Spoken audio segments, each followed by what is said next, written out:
بسم الله الرحمن الرحیم. عزتمندو کتونکو السلام علیکم ورحمۃ اللہ وبرکاتہ. عزتمندو اشاعت توحید سنت یو عالمگیر جماعت ته بعض علما داسې دي چې هغه منظر عام باندې وي، خپل اوپینین خپل رای هغه دنیا ته ښکاره کوي، او بعضې داسې چې هغوی ګوشهنشین دي، تنهایي پسند دي، ځان میډیا ته نه راولي. زموږ خواهش او کوشش دا دی چې داسې علما چې د هغوی جماعت په ډېر لوی کردار دی، منډه تړې ده، د هغوی یو حق شته یې ومني. اگر چې هغوی دا خواهش نه لري، خو چونکې زموږ تعلق میډیا سره دی، موږ دا خواهش لرو چې یاره د دې ترجماني، د دې خبره، د دې رای موږ دنیا والو ته په ښه طریقې سره ورسوو.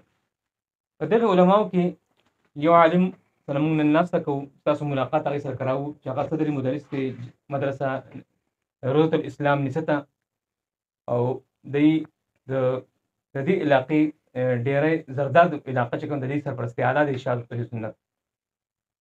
موږ ته زموږ ورور طالب علم قاري کریم الله صاحب، موږ د هغې شکریه او مننه هم کوو چې هغوی په توسط سره دا انټرویو کېږي. نو راځئ چې مختصر وخت یې دونه څه تپوسونه دي هغه کوو.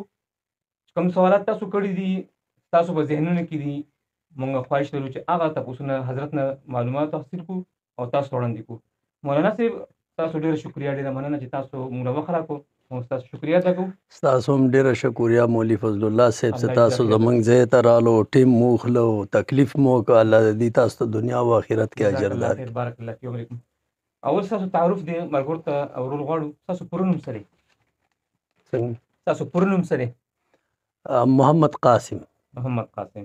والد محترم څه نوم دی؟ حاجی بلند خان مرحوم. ماشاءالله. ستاسو تاریخ پیدایش څه دی؟ تاریخ پیدایش 1975-76. ماشاءالله. ستاسو خاندان قبیله؟ خاندان زمونږ قبیله زمونږ قوم مموزي ورکزی جنسي سره تعلق لرو. دا زمونږ غټې قبیلې کې راځي. بیا دې کې نه خیلونه ښکته شته، او شاید چې به هغه به ضرورت هم نه وي. تاسو دې علاقې ته څنګه راغلی؟ دې علاقې ته خو مونږ داسې رالو چې چونکې مو افتا ته راغلي وو. زمونږ استاد محترم مفتی محمد مسلم صاحب نستوي، الله د هغه په عمر کې برکت واچوي، هغه سره مونږ افتا وکړه. نو بیا هغه د افتا په آخر کې داسې ویلو چې تاسو کوم یو طالب چې دلته د افتا نه فارغ شي نو مونږ سره مشوره کوئ. زمونږ زه پلني ځای کې مدرس لاګم یا سبق وایم دې دپاره.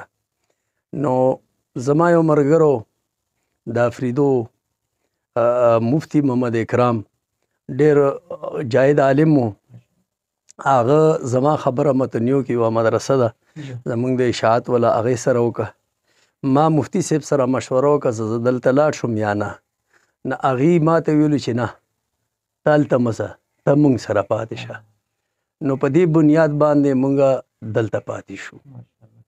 ماشومانو تعداد څومره دی مدرسې کې؟ بچو ستاسو بچو؟ زما د بچو 7 بچي دي، ماشاءالله، او 4 هلکان دي او 3 جینکۍ. څه مصروفیات دي د هغوی؟ نو ایو بچی خو کار کوي داسې یو دکان کې، نور جماعت کې سبق وایي، واړه دي انشاءالله آهسته آهسته به مخکې. تاسو وړوکوالی کوم ځای تېر کړی؟ مونږ کله چې تا ته ما کومه قبیله وښیله هلته زمونږ پیدایش وشو. بیا تقریبا 6 کاله یا 7 کاله هلته مونږ تیر کو. بیا زمونږ پلار هلته نه منتقل شو کوواټ ته. کوواټ کې بیا مونږ تقریبا 1982 خاوشا کې مونږ کوواټ ته رالو. نو کوواټ کې بیا مونږ بچپن چې کوم دی دا په کوواټ کې تیر شو. سکول تعلیم څومره کړی دی؟ سکول تعلیم هغه وخت مطابق یو اتم پرې مونږ کړو، ځکه چې هغه ټیم داسې و چې مدرسه به دې یلی سکول به دې پرېښوده، که سکول به دې یلی مدرسه به دې پرېښوده. دیني تعلیم څومره کړی؟ دینی تعلیم خو تقریبا حفظ مو وکړه. حفظ نه بعد بیا یو کال 2 داسې وګرځېدو، بیا هلته مدرسې کې داخل شو. زمونږ یوه مدرسه ده، نو تقریبا دا درس نظامی وشوه. درس نظامی نه بعد بیا موقوفن علی دوره حدیث وشو، او بیا ورسره افتا وشوله. کوم مدرسو کې تاسو سبقونه لیدل؟ زمونږ خو تقریبا مدرسې ډېرې حفظ نه چې ونسې، نو اسلام باغ یوه مدرسه وه حدیثي، هلته مونږ لږ سبق ویل د نظرانې. بیا رالو کوهاټ کې ډوډه شریف ورته وي، هغې کې 2 مدرسې دي، دواړو کې مونږ سبق ویل. او هغې نه وروسته بیا در ادمخیل کې یوه مدرسه ده په روډ باندې راځي، نو دې مدرسې کې مونږ سبق ویل. دا د حفظ دوران خبر دی. نو چې د دې نه فراغت وشو بیا مونږ تقریبا داسې یو کال 2 داسې وګرځېدو، نو بیا مو هغه شروع کړه، دا علم شروع کړه. علم شروعات زمونږ کوټ کې یوه مدرسه ده انوار القرآن خټک کالوني، هغې کې ما ډېر ټیم تیر کړ. بیا هغه نه بعد کې مختلفو مدرسو ته جامعه بنوریه در سمن او اندرنګې باړې ته لاړو شیخ سراج الدین صاحب مدرسې ته، هغې کې مې ټیم تیر کړ.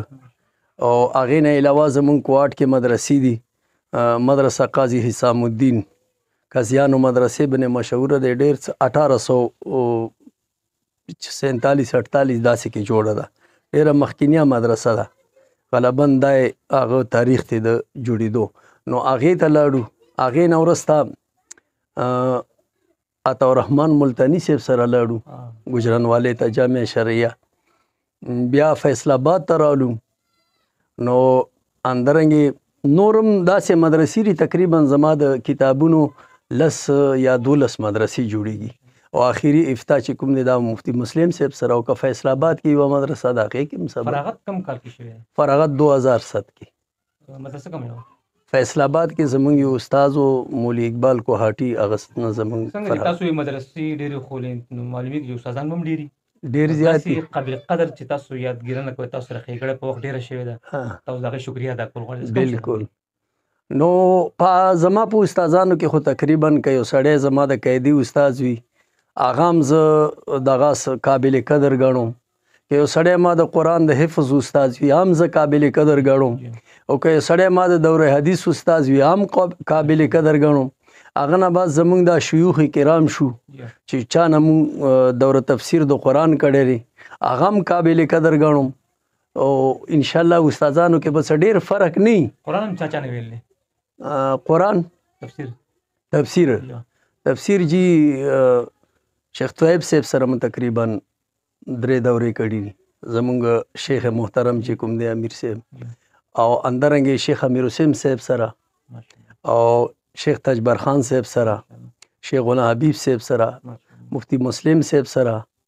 نورم داسې قائد محترم نه د قرآن نه علاوه څه بل څه کتاب هم ویلی ته نه؟ بل کتاب مې داسې نه دی ویلی. تاسو اوس دې وخت کې مصروفیت څه دي؟ دی وخت کې زما مدرسه روضة الاسلام چې کومه زمونږ مادر علمي ده، د هغې کې مونږ درس خدمت دی. اگر چې زه بیمار یم خو مفتی صاحب محترم الله د عمر دراز کړي ما ته ډېر شفقت په نظر ګوري، نو هغې ما ته تقریبا وایي ته راځه خیر دی څومره کتابونه ویلی شي، نو بس مطابق اگر چې ما ته تکلیف وي زړه دورې راته 2 شوي دي، نو هغې ته ځم هلته درس کوم. او دلته خپل ماشومان دي، هغه ته مې یو 2 کریان نیولي 3 هغه دي رسره. مدرسه تقریبا لا خو جوړه نه ده، خو بنیادونه یې مکېښلو. مدرسه قاسمیه دارالعلوم ډېرې زرداد. ماشاءالله. د دې ترتیبات څه دي دې وخت کې؟ څه ترتیب پکې چلېږي زمونږ په مدرسې کې؟ زمونږ په مدرسې کې فی الحال ناظره وه، او اوس مو پکې حفظ شروع کړی دی. لا د غټه مدرسه نه د کتابونو شروعات پکې نشته. ارادي سری مستقبل کې خو د سړي دا هر یو انسان دا اراده وي، بیا د هر عالم دا اراده وي چې زما اداره دا مخکې لاړه شي او ما دپاره د قیامت سبب جوړ شي. ماشاءالله. آس پاس کلیواله تاسو رویه څنګه ده؟ بالکل الحمدلله عوام مونږ سره ډېر ښه دي، او بعضې داسې وي چې تنظیمي تعصبات وي، خو الحمدلله دلته کې هغه هم داسې نشته لکه څومره په نورو علاقو کې دي، نو دومره زیات دلته نشته. موږ په دې د هغوی هم شکریا ادا کوو، ځکه چې څومره اختلافات راځي عمره توحید مسلې ته نقصان رسیږي. نو د دې د طالب علم کې تاسو سره ملګري هم ډېر زیات قابل قدر ملګري چې تاسو یادوئ، دا څوک دي؟ نو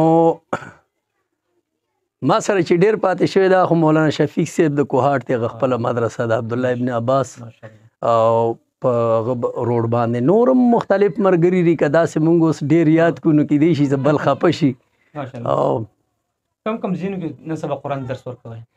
نن سبا زه چونکې مدرسې کې خو هغه ترتیبوار درس وي چې کوم هغه غواړي دا ادارې والا، او دلته کې چې کوم دی زه په خپل جامع مسجد چې دی دی کې درس ورکوم مسخوتان ټینګ کې، او چې سهار منځنه بعد به ما درس حدیث ورکوم. ماشاءالله. تاسو دې وخت کې دوه مدرسو کې ستاسو خدمت جاری دي، څه عهدې تاسو ته میلاو شوي دي په مدرسو کې؟ نو مدرسو کې خو بس زما یو داسې طبیعت ته چې تنظیم کې مزیم چې کار د ټولو نه زیات وکم عهده پکې نه وي، او مدرسې کې خو بس زمونږ مشر مفتی صاحب داسې دی چې هغه واچو زمونږ هر څه هرڅي، او تقریبا څه دې نه لاندې شورا وي نو بیا مونږ ته ولی سیره دا تاسو وکئ، نو هغه شوراګانې اخلو. و دې ځکه خو دا مدرسه هسې بس زمونږ خپله دا مونږ زیر سرپرستی دا د خپله مدرسه. تاسو ماشاءالله معلم یې، دوه مدرسو کې یو ستاسو خدمت جاری دي، درس قرآن جاری دي، شاګردان هم ډېر وي؟ شاګردان د مدرسې برکت وي ماشاءالله ډېر وي، ځکه چې تاسو خاص خدمت کوي او تاسو پوهېږئ چې یاره دا یاره شاګردان به زه داسې وکړم چې زما باندې ټول ښه لاګي. د هغې زمونږ د کاري صاحب ته پته ده چې هر شاګرد به ورته نه وي، ملګری به ورته وي. شیخ غلام حبیب صاحب رحمه الله به درس کې فرمیل چې چا ورسره درس کړی هغه به ویلو چې دا زما د درس ملګری دی، نو موږ به هم شاګرد په ځای که درس ملګری ورته ویو نو دا به ډېر ښه. نو هغه انشاءالله ټول موږ ته یو شی خامخا بعضې مخکې وروسته پکې وي خو نوم یې اخیستن نه وي دغه. وحدت المدارس اسلامیه بورډ جوړ شوی دی؟ بالکل. د دې قیام ضروري ولې و؟ نو خیر دا خو به لکه زیات پته د دې هغه چاته وي چې چا وحدت المدارس بورډ کې ډېرې زیاتې منډې وولې، د هغو پکې مشورې وې، الله د دې عمر دراز کړي. خو چونکې داسې حالات را روان دي زمونږ په دې پاکستان کې، اگر چې دا حالات ښه نه دي چې هر یو تنظیم د بل تنظیم مخالفت کې لګیا دی، هر یو بورډ انداسې بیا به راشي خپل بل مخالفت کې به لګیایي. نو د دې د وجې نه هر مشر دا سوچ وي، فکر وي چې زه د چا محتاج نه او ما زه ځای ته رسوم په خپله باندې رسوم. نو شاید چې د ما په ذهن کې دا ده چې وحدت المدارس هم داسې ده چې یاره زمونږ خپل بورډ وي، که سبا مونږ سره څوک زیاتی کوي نو چې خپل بورډ کې خو مونږ سره زیاتی نه کوي. ستاسو ذهن کې څه داسې رایې تجویز شته چې د دې ترقۍ اسباب پکې پیدا شي او ترقي وکړي د وحدت المدارس؟ نو هر یو اداره یا هر یو بورډ هغې کې څومره د نظم و نسق چې د هغه پابندي وي نو هغه په مخ کې ځي، اگر چې هغه سختي والی نه سختي والی نه، او کوم یو هغه کې چې نظم پابندي وي نو هغه بورډ ته د ادارو ولم سوچ وي چې یاره دې نه چې یو طالب راوځي هغه د ډېر زیات کوشش ته وجې نه راوځي، نو هغه کوشش والا سړی قابل سړی د هر یو خوښوي، نو چې دې کې څومره نظم و نسق وي اگر که هغه په سختي باندې. او زه د وحدت المدارس دا هم شکریه ادا کوم چې دا یو واحد بورډ دی چې په دې کې تقریبا سلم العلوم چې دا د محب الله بهاري کتاب ده او د منطقو یو میاناس کتاب ده، بلکې منطقو کې نس درجه لري، نو هغه هم پکې داخل ده. د بعضې مدرسې زموږ لا تر اوسه پورې وحدت سره الحاق نه دی کړی، څه کېدای شي؟ نو والله اعلم دا به د هغې خپل یو سوچ وي. نو تاسو جماعت سره وابستګي کله ده؟ زما جماعت سره وابستګي چې دا که نه مونږ ورکوټ یو سن 87 کې شیخ عبدالسلام صاحب د حمدالله ډاګی صاحب سره مناظره کړې وه، څه سپین کاڼي مناظره یې وته لکه څه مونږ ډېر ورکوټ یو، زمونږ استادان رالو، نو اگر چې مونږ په دې خبرو هغه ټینګ کې نه پوهېدو ولې 10 کالو والا یا 11 کالو والا به څه پوه شي، خو هغې به دا ویلو چې یاره شیخ عبدالسلام صاحب دا خبره مضبوطه ده او دا قوي ده که نه، نو د هغې د وجې نه د استادانو د وجې نه مونږ هم د جماعت سره دغه وو. بیا چې کله مستقل مونږ شو نو سن 98 نه بیا داسې وشو چې مونږ به اجلاسونو کې هم شریکېدو، او هغه ټیم کې په صوبایي اجلاسونو کې شمس الهادي صاحب، ایاز صاحب، نور ملګري ډېر زیات وو که نه، فیدا محمد رباني صاحب شو. مرکز سره ستاسو ربط تعاون څه دی؟ مرکز سره زمونږ خو 2 کاله مخکې پرې ربط ډېر زیات و، ځکه چې هغه زمونږ صحت و زه به تلی شوم. خو تقریبا دا دریمه اجتماع راتاو شوه، یعنې 3 اجتماعګانې مخکې غالبا 2022 کې چې کومه اجتماع وه هغې اخري دعا چې کله وشوه نو چې د پنجپیر په هغه لارې کې مونږ راختو نو په دې لارې کې ماته هارډ اټیک وشو. نو چې هارډ اټیک وشو د هغه د وجې نه زه ډېر زیات بېسوره شوم. نو ما تقریبا 20-22 مهینې په کټ باندې تېرې کړې چې په هغې کې زه په کټ باندې نو اوس هم زه خپل جومات ته منځه ته نشم تلی.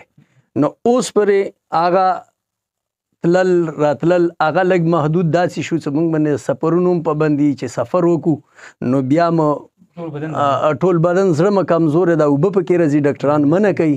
نو د دې د وجې نه اوس موږ دا یو چې دا کلي کې کوم کار وي هغه دپاره منډه درړه ویو دی په باره کې سبا هم زموږ اجلاس دی انشاءالله د اجتماع په باره کې. ماشاءالله تاسو د علاقې زری ډېر زیاده دغه سرپرستیاله شوراګانې کیږي؟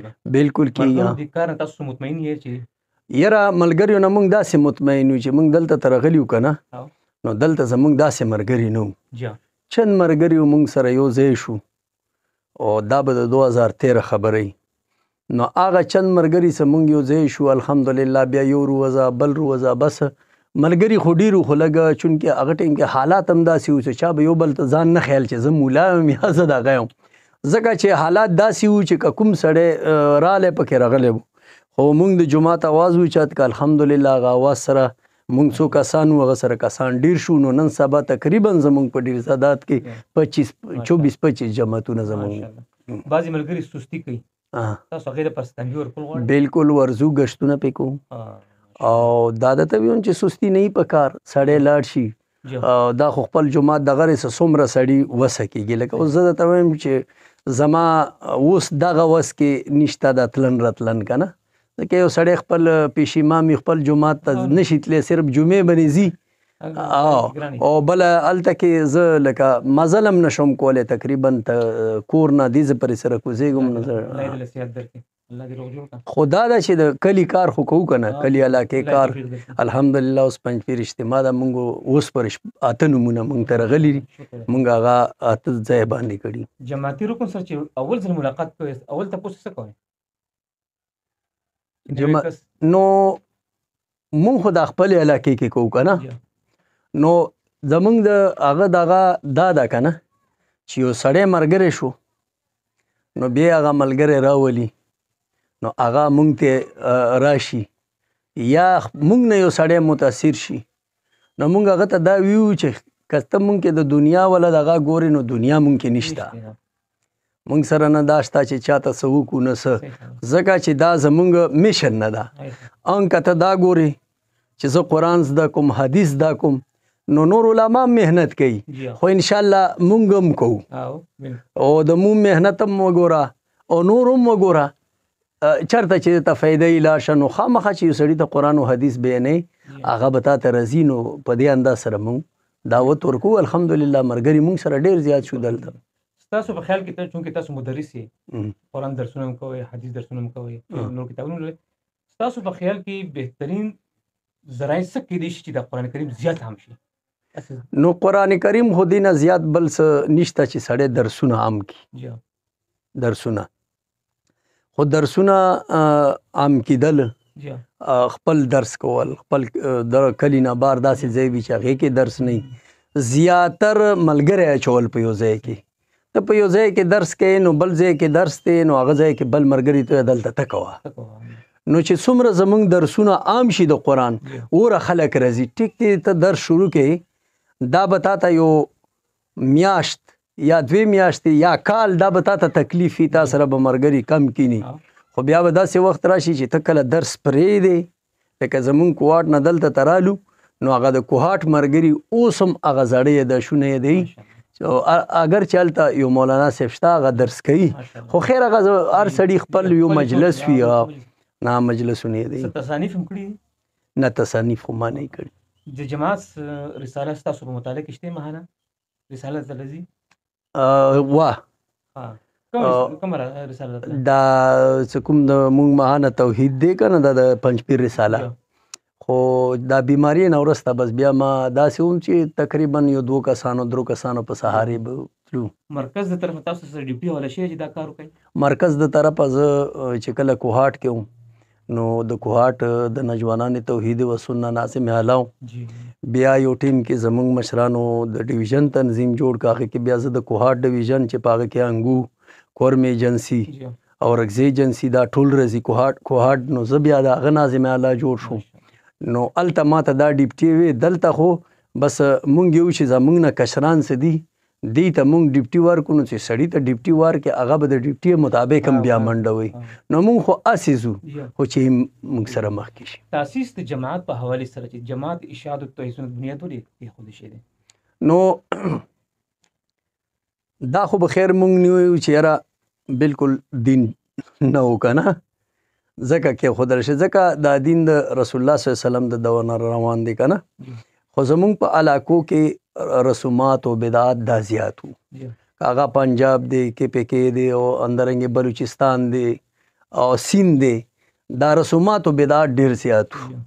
نو مختلف جماعتونه دي چې هغه دینی کارونه کوي بعض سیاسي لیول باندې کوي د مفتی محمود صاحب هغه طرف ته ځین رااله زمون شیخ القرآن یا دغه استاد مرګري چې کوم قاضي شمس الدین صاحب یا شیخ غلام الله خان صاحب سید عنایت الله شاه بخاری صاحب یا محمد امیر بندیالوی صاحب نور هغې دی طرف ته سوچ که چې موږ د قرآن او د حدیث خدمت وکړو ولې چې د رسم او رواج ختمولې دپاره واحد ذریعه قرآن او د حدیث بیانول دي چې قرآن او د حدیث نه یو سړی خبر شي خپله ورته پته لګي چې دا شرک دی او دا بدعت.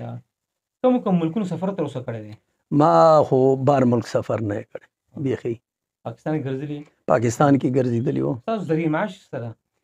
ذریعه معاش خو زمونږ دا ده بس مدرسې کې تنخواه میلاو شي جماعت کې تنخواه میلاو شي بچی لګی راوړي راته بس وخت تیر شي. د عقیدي مخالف تاسو سره میلاو شي په یو خبره کې تاسو رویه څنګه یې هغې سره؟ یاره غوسه خو ورسره نه کوو ځکه چې غوسې نه کار نه جوړېږي خو خوش اخلاقۍ سره میلاو شو ورسره. خوش اخلاقي مونږ د دې په بنیاد باندې وي چې یاره دا زمونږ ملګری ده که یو سړی ستا په دلیل باندې نه مني او نن سبا په دلیل باندې منن ډېره ګرانه ده ځکه څومره مناظرې وشي خو آخري کې نتیجې راوځي خو څوک نتیجه مني نه نو چې نه مني نو هغې د وجې نه مونږ یو سړي سره داسې رویه استعمال کو او الحمدلله زمونږ د دې علاقو کې خو لکه ملګری ډیر خراب نه دي خري ماشاءالله. مولانا صاحب دې وخت کې درسونه ماشاءالله ډیر دي علما ډیر شي درسونه ډیر دي بالکل. تاسو په ذهن کې چا درس ډیر ښه دی چې سړی پرې ښه پوهېږي؟ نو درس خو څومره آسان وي هغې باندې سړی ښه پوهېږي که نه څومره پکې تفصیلونه زیات شي دغه زیات شي نو وره پرې سړي ته مشکل جوړېږي خو خیر عام فهم درس په کار دی هر چا ده. نو زه خو وایم چې د ډیرو کسانو دي چې هغه عام فهم درسونه دي چې هغې نه زمونږ مفتی مسلم صاحب دی او شیخ امیر حسین صاحب دی او اندرنګې شیخ طیب صاحب هغه والا خو ډېر هم فهم دی. تاسو چونکې مدرس یې شاګردان هم ډېر دي څنګه تاسو وي ستاسو خوښ شاګرد کوم یو دی چې تاسو دا شاګرد ډېر ښه دی؟ نو دا سوال خو تاسو مخکې هم کړو خو لکه ما ظاهر هغه نه که زمونږ هر هغه شاګرد خوښ وي زه به ته بیا دا خفیه وساتم ځکه چې شاګردان په دې باندې لږ زړه ته ټس راسي نو ما خوښ هر هغه شاګرد دی چې هغه ته زه دا نه وایم چې ته زما خدمت وکړه خو چې هغه محنتي وي د قرآن او د حدیث د الله رضا دپاره درس کوي او دې کې بعضې شاګردان شته چې هغه محنتیان دي او الحمدلله داسې شاګرد مو خوښ وي او داسې شاګردان شته هم دي زمونږ په دې علاقې کې ما سره خوا کوي چې هغه څه خبر کار کوي نو ما سره مشوره کوي نو چې موږ کومه مشوره ورکړې هغه ټیم هغه به نه بعد راغلی خو 2 کاله بعد یې راته ویلي چې مولوي صاحب ما ډېره فایده وکړه او ځکه چې مونږ لغتې عمر تیر شوی هغې لږ نوي را روان دي مونږ پسې. مولانا صاحب تاسو څوک تپوس کوي شاګرد تپوس کوي عبارت تاسو له هغې جواب نه درځي د درس په ټیم کې خو مولوي صاحب مخامخ ما سره ناسته او دی مونږ سره د درس ملګری دی د 8مې درجې نو دو ته زه په درس کې وایم چې هلکه تاسو هر قسم سوال په ما باندې کو او په هر نیتی کو. د هر قسم سوال تفسیر خو آسان دی، خو هر نیت په تداویم چې تی په دې نیت کې کسان پوهېږي او تی په دې نیت کې که یاره زه د استاز بند کوم که نه، نو تاسو به هر قسم کو، خو په ما باندې د هر قسم د سوال د جواب پابندي نشته. زه به جواب د هغې در کوم چې یاره کوم ما ته راځي، چې نه راځي نو زه بیا د دې کې د امام مالک صاحب چې کوم قول دی لا ادري هغه پسې روان یم. نو زه او ما ته دواړو کې فایده ده که ما جواب ورکړه که نه، نو که ما جواب ورکړه نو جواب کې ما ته پیدا ده ځکه چې ما نه یو ته استفاده ورسېده، او که ما جواب ورنکړه نو بیا ما ته فایده ده ځکه چې بعضې اوقاتو کې سړی ورته لوی عالم لویوالی راشي نو په دې سره هغه بیا لږ کیني.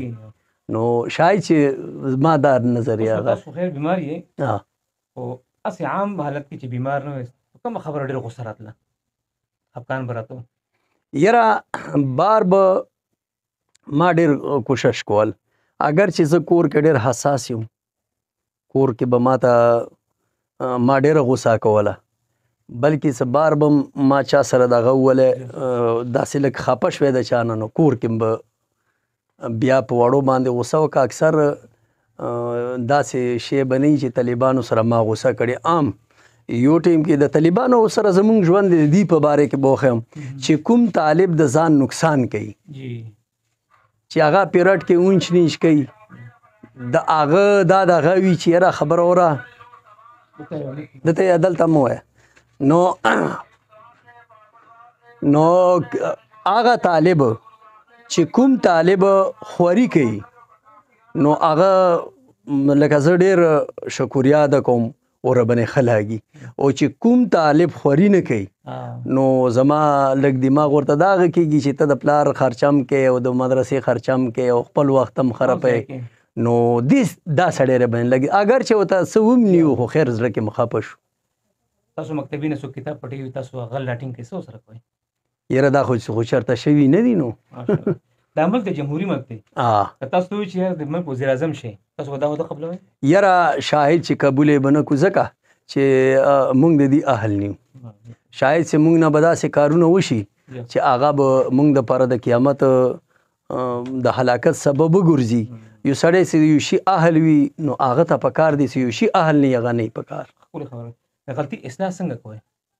چې چا سره وي تاسو غلطي مثال کس ته په غلطۍ ونیو، هغې اصلاح به کوم طریقې ده؟ نو هغې کې خو زه ډېر کوشش دا کوم چې هغه ملګري ته زه ویم چېرې موږ سره پلانی ملګرو داسې غلطیانې یې کولې او زه پرې نه خبر وم، داسې غلطیانې یې کولې او کلي والا هم په دې باندې ورسره نه لګېده او ما به زړه ترې راموړ شو او داسې کار کول نه وي په کار. دا دې سره سړی د بره نه ښکته راځي او سړی هغه دین خوروی شي چې د عوامو په نیز باندې لوی سړی وي، ځکه دین دپاره یو سړي سچ کیدن، یو سړي هر شي نه پاک کیدن ضروري دي. اگر چې ته حق دین به نه تا نه څوک ښه نه یي، قسمه فتواګانې به لاګي، خو خیر چې کوم تا سره معیاري کسان وي، تا سره ناسته پاسته کوي، نو هغو کې چې څومره ته دروند وي وره به ستا دیني خبره اثر کوي. نو په دې طریقې سره موږ ورته وایو چې یاره دا نه په کار. ستاسې نه ستاسو جماعت سره وابستګي ده، تر اوسه پورې اتار چړاو راغلي دي، داسې حالات به راغلي، مناظرې شي، مباهلې به شي، جنګ جګړه به شي، داسې واقعیت چې تاسو هغې کې ذکر کول غواړئ شته شي؟ یاره مطلب دا چې تا جګړه کړې که نه، یو واقعیت داسې خاص شي چې لکه مرګو ته ښکاره کول غواړئ؟ تقریبا ښکاره کول خو نه غواړو ځکه چې بس پرېږدی څه شوي دي، الله رضا دپاره شوي دي. نو مناظرې هم شوي دي او هغې کې تقریبا مونږ پکې لاړم یو، پیسې هم لګېدلې دي او سوک چاپېړه هم کړی دی، ورارونه هم چې کوم دي هغه هم دې دپاره هغې هم وان روان خوړلي دي. نو داسې واقعات شته خو لږ مخکې دور کې. اوس چې ده اوس ماشاءالله مسله عامه شوه، نو تقریبا 2003-4 نه بعد بیا داسې واقعات نه شي. جماعتي احباب دپاره څه پیغام ورکول غواړئ؟ نو جماعتي احباب خو الحمدلله موږ ټول مشران دي، زه د دې اهل نه یم چې دې ته څه دغه ورکوم، خو یوه مشوره به دا ورکو چې ان شاء الله قرآن او حدیث خدمت د الله دپاره بیا دې دپاره نه چې ما نه کلي کې څوک وي چې ښه سړی استاد رانه وي چې ښه سړی بل وي بل نه الله دپاره د قرآن او حدیث خدمت کول او په خلکو دا سوچ کول چې دا به د خلک څرنګه د الله د قرآن اهل قرآن و حدیث ولا به څنګه جوړ شي نو دا مشوره هم د ټولو ته خپل ځان ته هم د ټولو ته هم د نور الحمدلله زموږ مشران دي الله جزاک خیر درکړي.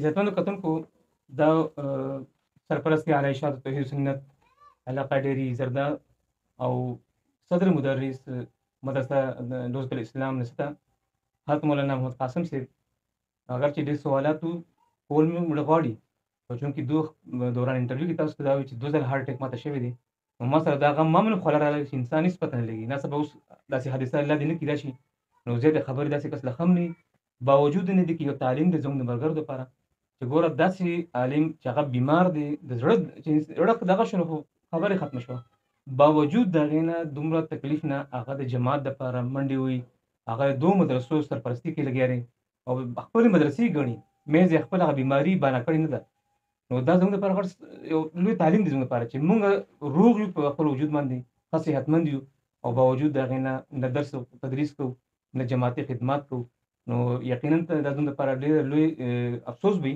چې موږ داسې علماو نه سبق نه حاصلوو زما خواهش هم دا دی ملګرو ته هم دا درخواست دی چې د دې د انټرویو ښه تفصیل سره واورئ دوی چې کومې خبرې کړې دي دا د زړه په غوږونو واورئ او زړه ته کوزې کړئ بله خبره دا کوم چې کوم ملګري داسې ګمنام دي د هغې موږ سره رابطه وساتئ زموږ نمبر موجود دی زه آخر کې مولانا قاري کریم الله صاحب شکریه هم ادا کوم چې د هغې په توسط سره دا انټرویو شوه موږ سره د دې ملاقات وشو الحمدلله انشاءالله بل انټرویو سره تاسو سره رابطه کوو تر هغې پورې موږ تاسو نه اجازه غواړو فی امان الله جزاک الله